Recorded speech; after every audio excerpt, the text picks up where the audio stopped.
Welcome to Raise Nation Radio, the podcast for nonprofit movers, shakers, and change makers. We are here to fuel your passion with a daily dose of fundraising inspiration while keeping the conversations and connections from the annual Raise Conference alive all year long. Tune in for fresh perspectives, bold strategies, and the hottest trends lighting up the nonprofit world.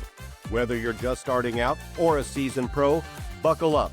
Each episode is packed with lively discussions, expert insights, and creative solutions to help you make an even bigger impact. Now get ready for another exciting episode. Please welcome your host from One Cause, Dawn Lego.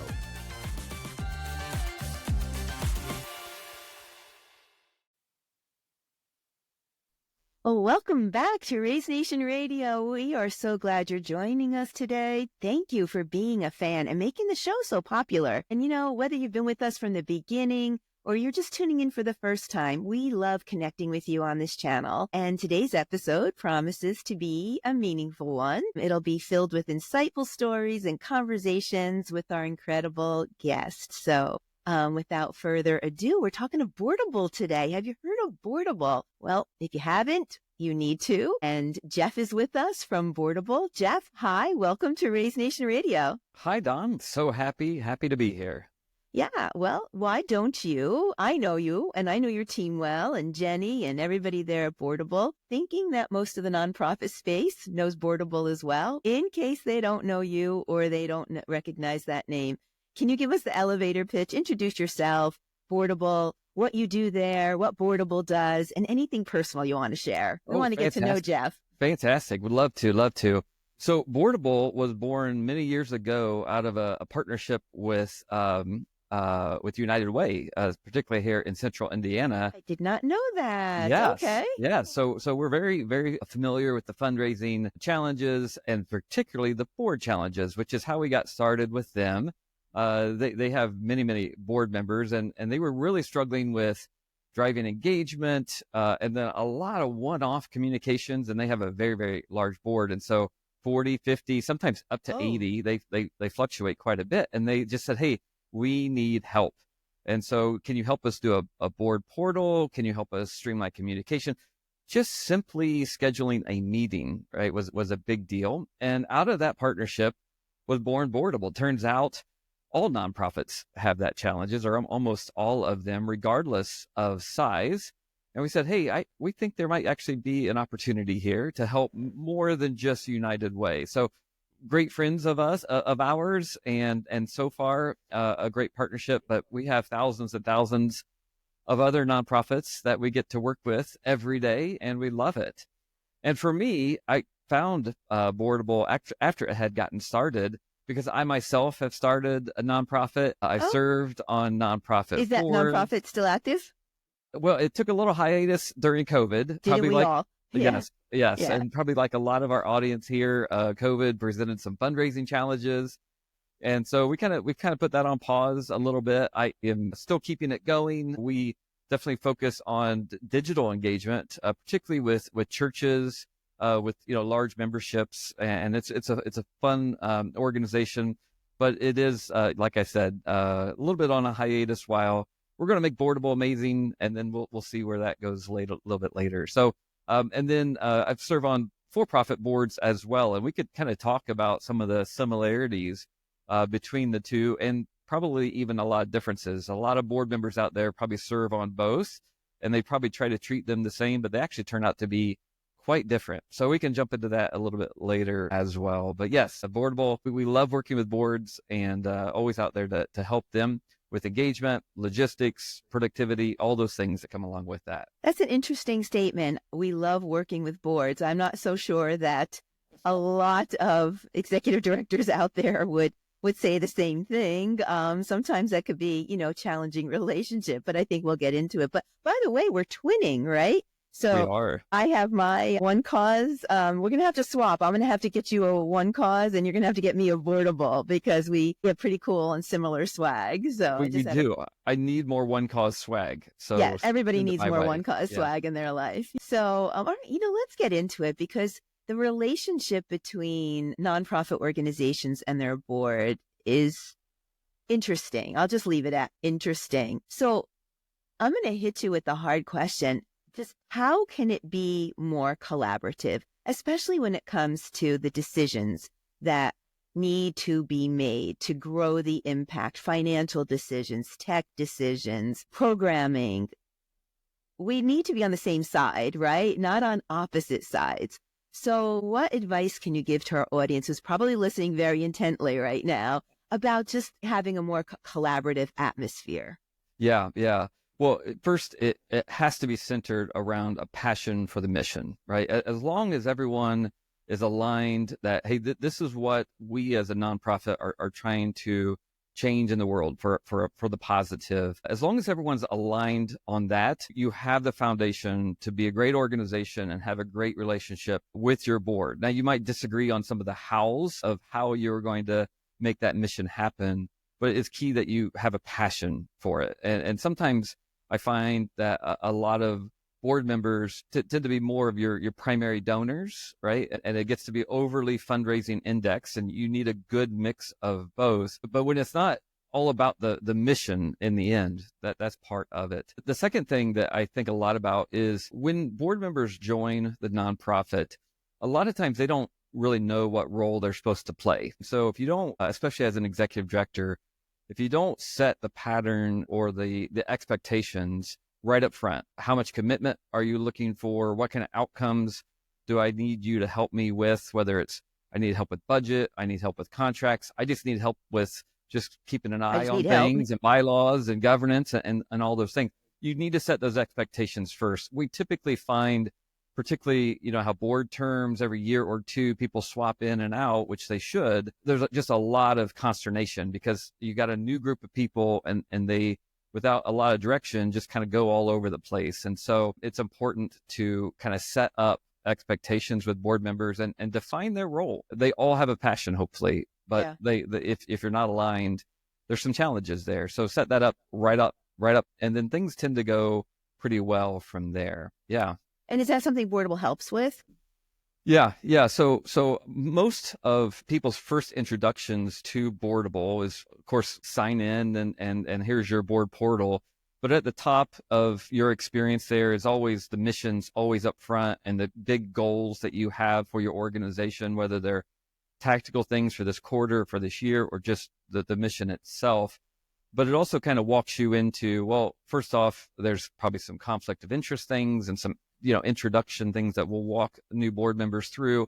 But usually we'll have assets there for new board members to read through about the organization, and then opportunities to kind of look back on what did the last year's board do and what some of the big decisions they made, quick summaries of minutes of what was done in the past 4, 5, 6 board meetings, things like that.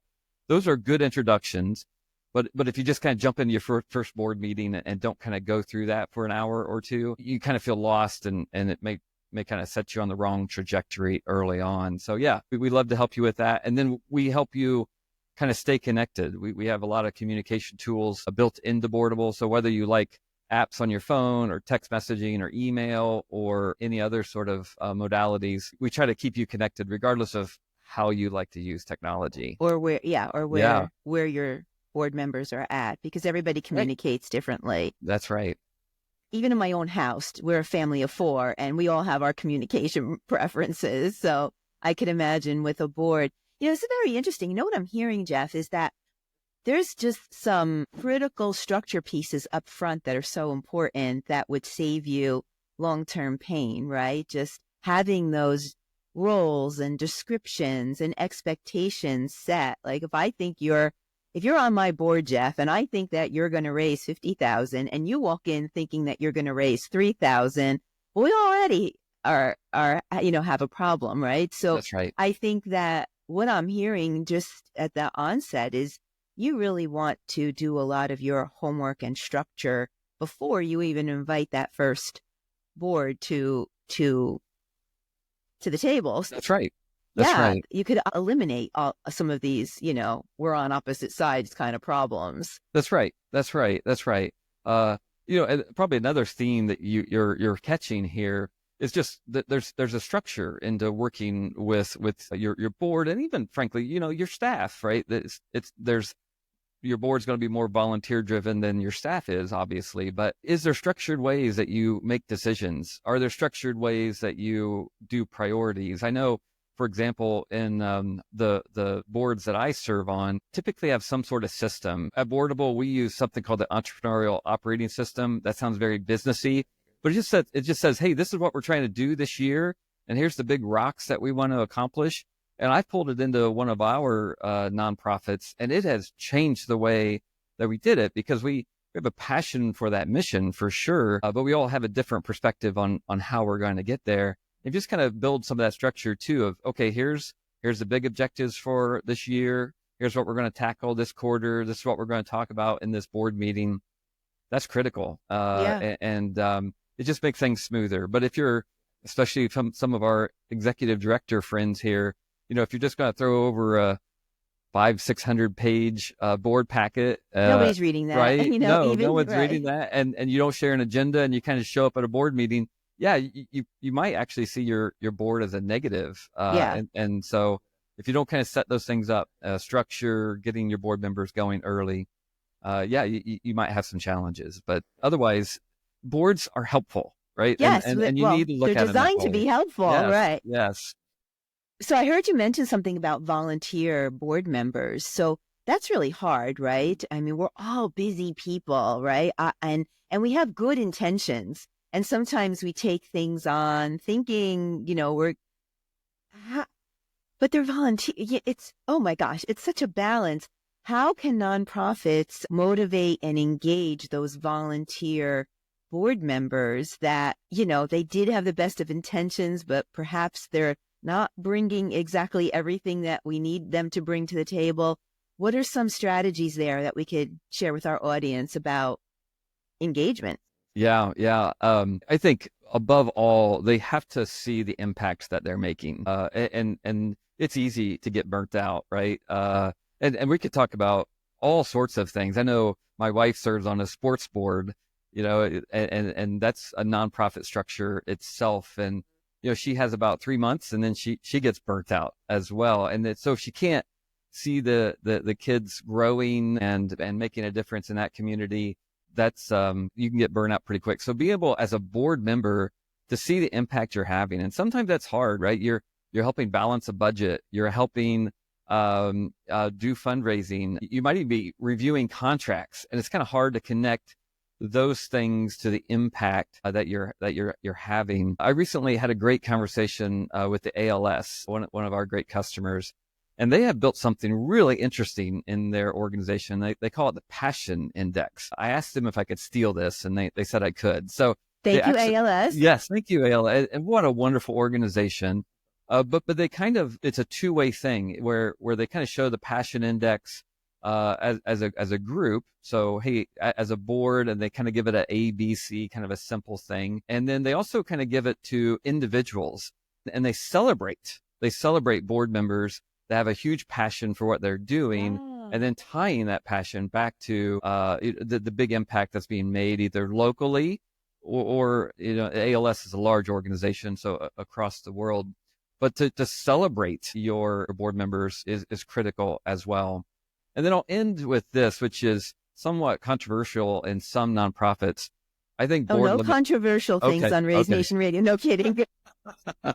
I think board limits are key. I've met a lot board limits. Yeah. So like board number term of limits. People? Yeah. No. Oh, okay. Yeah. So I've met the president. Yeah. Yeah. Right. Exactly. Got it. Okay. Yeah. Also interesting topic, but we're not going to touch that here on Raise Nation Radio. I've worked with a lot of nonprofits that are struggling, right? Or are frustrated, particularly the executive directors or admins or whoever's working with that board. And almost always when I first meet someone, I find that when they're struggling, you have most of your board members have been there 4, 5, 6 years. They're equally frustrated, and, they don't know what to do, and they don't want to leave and abandon the executive director or the mission, but they also, they need a break, right? Because like we said, they're volunteers. And sometimes board terms just say, hey, I'm at a minimum, just take a year off, come back. We'd love to have you back. but sometimes a break is helpful, and go work on the professional and personal world, or go join another board for another nonprofit. I know at Boardable, the average user here serves on 2 boards, which is fantastic. But anyway, board terms is also things. Celebrate people, connect them to the impact that they're making, and then make sure that they have times to take breaks. Yeah. For a year or 2. And then even can come back. Yeah. Okay. Absolutely. Absolutely. Board terms doesn't say go away. It's a take a break, come back, and we'd love to work with you next year. Yeah. So Boardable, if I understand this correctly, it's really a place to centralize it all for the nonprofit, but also for the board member, and kind of takes you through step by step. So you almost just, okay, I need to do this now, right? Because you can think of it on your own, like, okay, I need to do my job descriptions. What else do I need? But Boardable kind of like keeps you on track and centralizes everything, kind of plays a role in board engagement and communications, really.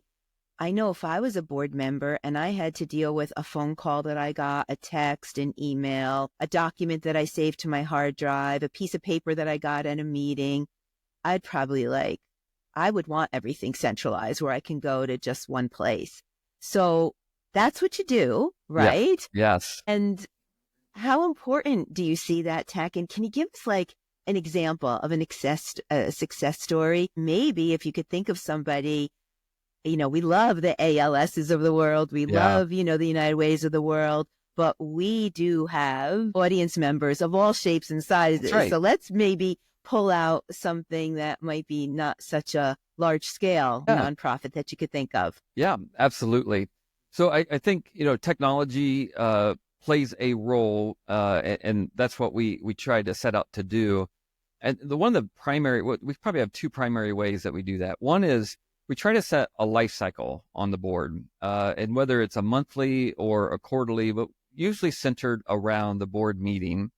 And that life cycle kind of starts with, hey, all the prep that needs to happen for the folks that are putting the board meeting materials together. So there's a life cycle around putting it together.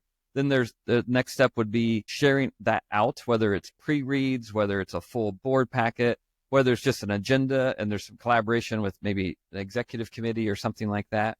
And so there's all this pre-board meeting stuff, and the Boardable product kind of walks you through that and provides lots of tools like an agenda builder, like some great calendaring and scheduling things that kind of queue you up for that, as well as some tasks that you can sign out, a little project management, so that everyone's kind of aligned. And hey, I know thought of it. Yeah. I know you're going to have that budget report ready a week before, because again, they're volunteers. They can't just read a big board packet in the last minute.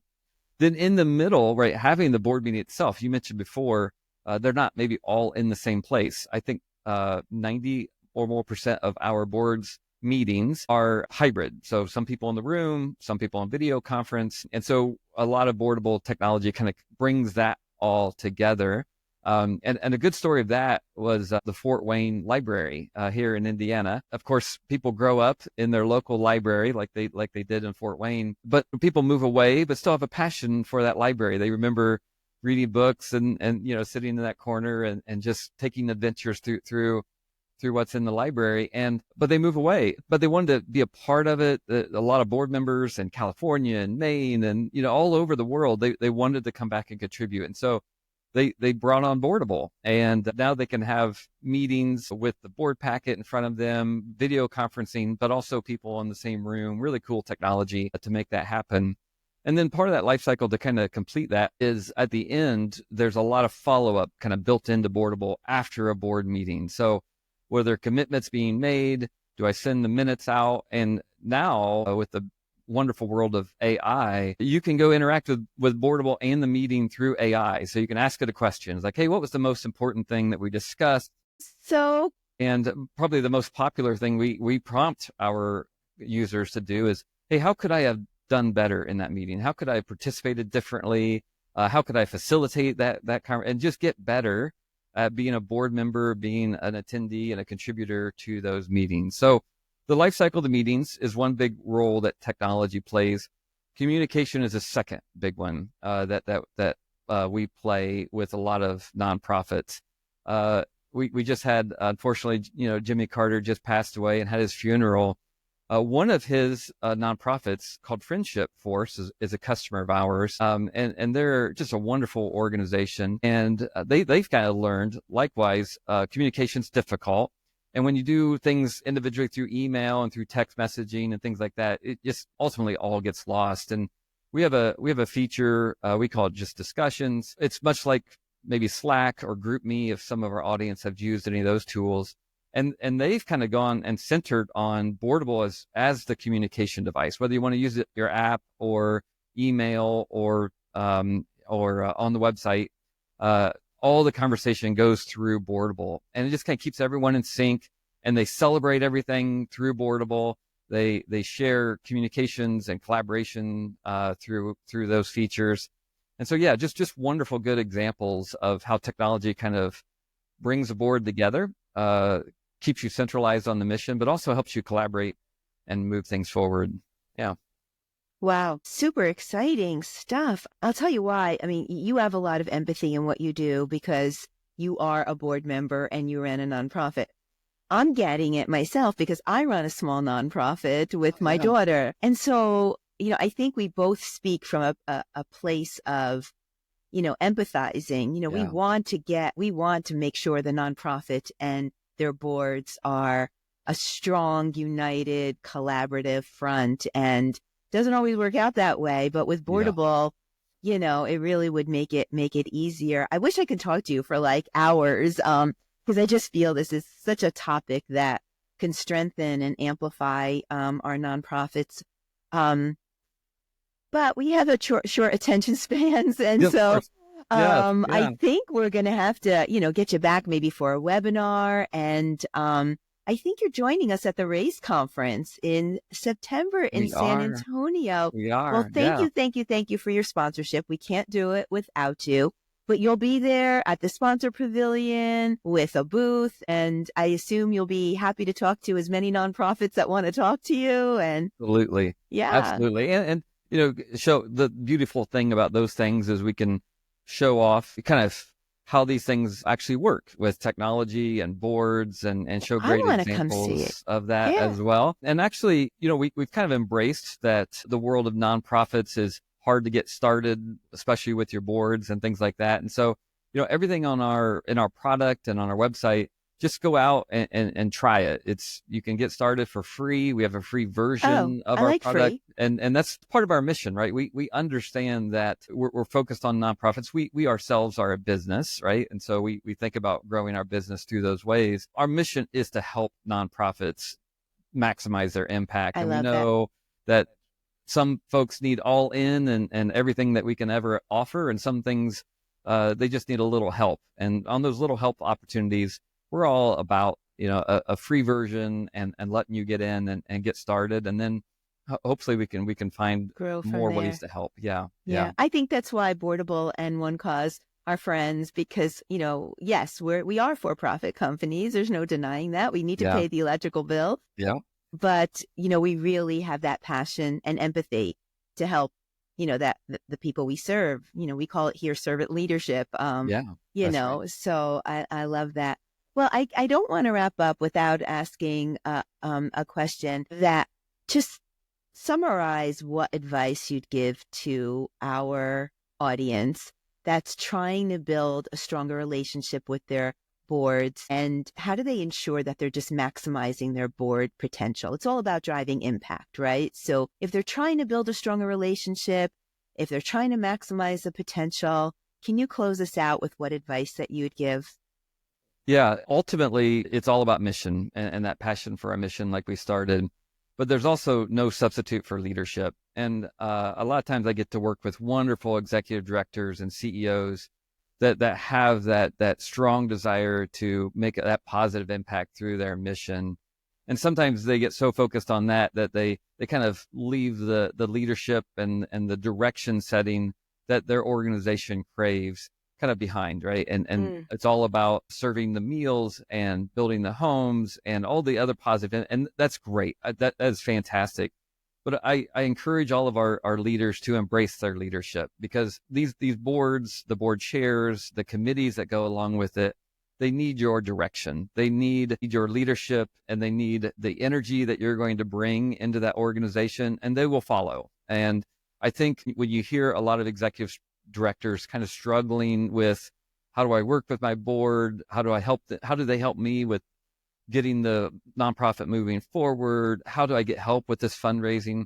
It usually comes down to, leadership. Is not being embraced. And I find a lot of wonderful nonprofits with missions that I can sign up for every day.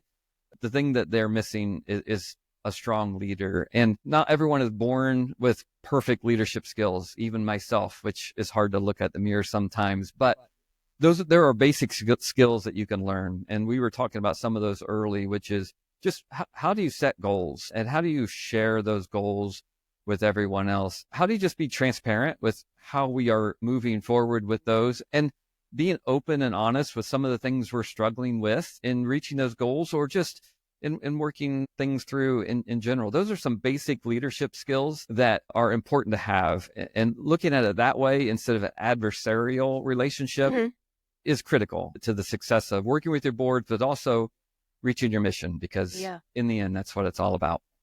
Yeah, I didn't know where you were going to go with that question, but I'm even more impressed with Boardable that was the direction you took, about leadership. And so really, it's all the things. I'm looking forward to seeing more of Boardable, our relationship, and seeing you at Raise. This is exciting stuff. I know you can really help a lot of nonprofits out there. If it's okay with you, I'd love to put your contact information, Boardable contact information, some of your content in the show notes. Yes, for this episode, so that our audience have no fear. Easy links, right? We'll get you connected with Boardable quite easily, and then join us at Raise Conference, September 8th and 9th in San Antonio, Texas, along the Riverwalk. It's quite posh, if I must say.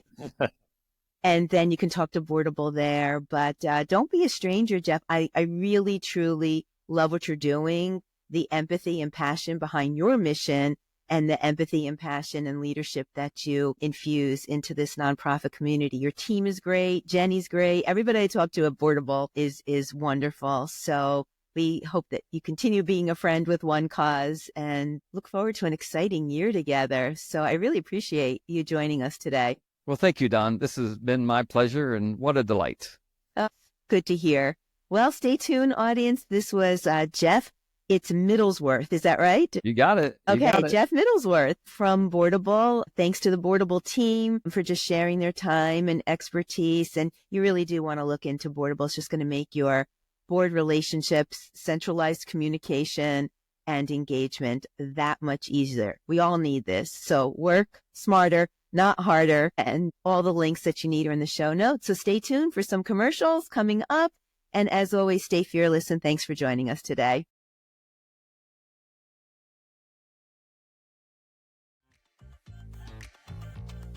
Fearless Fundraisers, that's a wrap for today. A heartfelt thank you to our guests for sharing their stories, insights, and expertise. And to you, our fantastic audience, for everything you do to build brighter tomorrows in our communities. We hope today's content inspires you to amplify your mission and grow your impact. Don't forget to join us for new episodes every Thursday, wherever you listen to your podcasts, or catch us on YouTube and on demand at onecause.com. And before we go, we'd love your help in growing this podcast. If you enjoyed today's episode, please like, follow, and subscribe to Raise Nation Radio. Share it with a friend, and please leave us a review so we can continue delivering content that inspires and empowers. Raise Nation Radio is produced in partnership with One Cause, your go-to for digital fundraising solutions that connect nonprofits with their donors and drive results.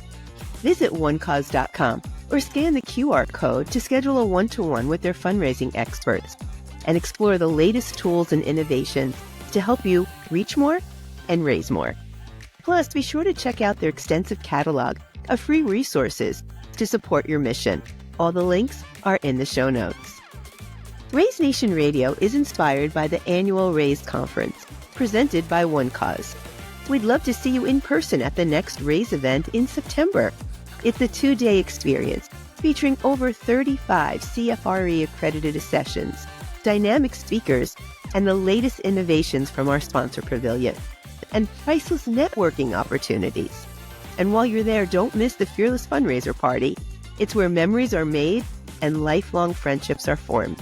Secure your spot today at onecause.com/raise. The link is also in the show notes. Until next time, thank you for tuning in, and as always, stay fearless.